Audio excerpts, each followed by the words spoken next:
attorney for Andrew Sosa. This is the dad accused of leaving the baby in the car while he's inside at the strip club. Mr. Harris, you have an excellent reputation as a defense attorney. You've tried a lot of cases. What was your client thinking? Well, Nancy, it's a pleasure to be here. I'm happy to be on your show. I don't know what my client was thinking at the time, but what I can tell you is this. I have information that leads me to believe he wasn't there for a booty call, as you suggested, that he was there to collect some money. I never said a booty call. I said he was looking at somebody's booty, and that time certainly seemed to fly by. That.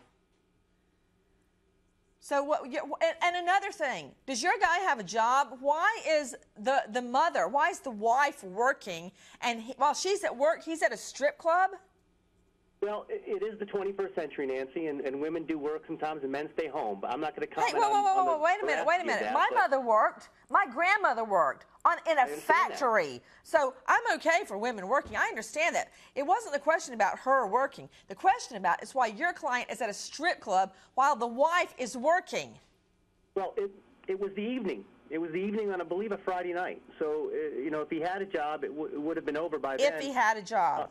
Okay. Also, you know, you talked Isn't about the it true that the mother, didn't the mother call police about a domestic? Going out and checking on the baby. We're disputing the time element. We don't believe he was in there that long. And from all accounts, he's a good dad. I understand this puts a blight on that, but up until then, he'd been doing well as a father and taking care of the child. Isn't it true, Mr. Harris, with me is a veteran trial lawyer, Robert Harris, out of Fort Myers, Florida. Isn't it true your client had to answer up to a domestic call? The mother of this baby called police that he was beating her, and then she dropped charges. Didn't that happen? Just in January? It did, but we don't know what the charges were about. She tried to drop charges, and she did so. We don't know if it actually happened or not. We don't know the veracity of Stephanie, the mother.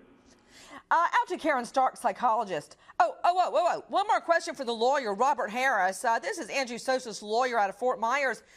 Finally, the only reason he goes to check on the car is because they make an announcement over the naked body he's watching on the strip pole that somebody left their car lights on.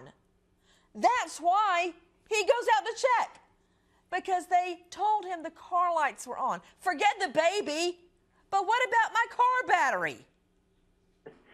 Nancy, I don't know the specifics of that. Obviously, witness statements can be wrong. I think what we're going off is a booking report from the police point of view. It's one-sided. We'll have our side to say in court. Well, you tell me. You tell me. The jury's not listening. You tell me the jury's not listening. If they hear this tonight, they'll be sequestered. They'll be thrown off the jury panel. Let me ask you this, sir, Robert Harris. You're the lawyer. Is it true that the only reason he went to go check on his car is because they told him on an overhead speaker that he left his lights on?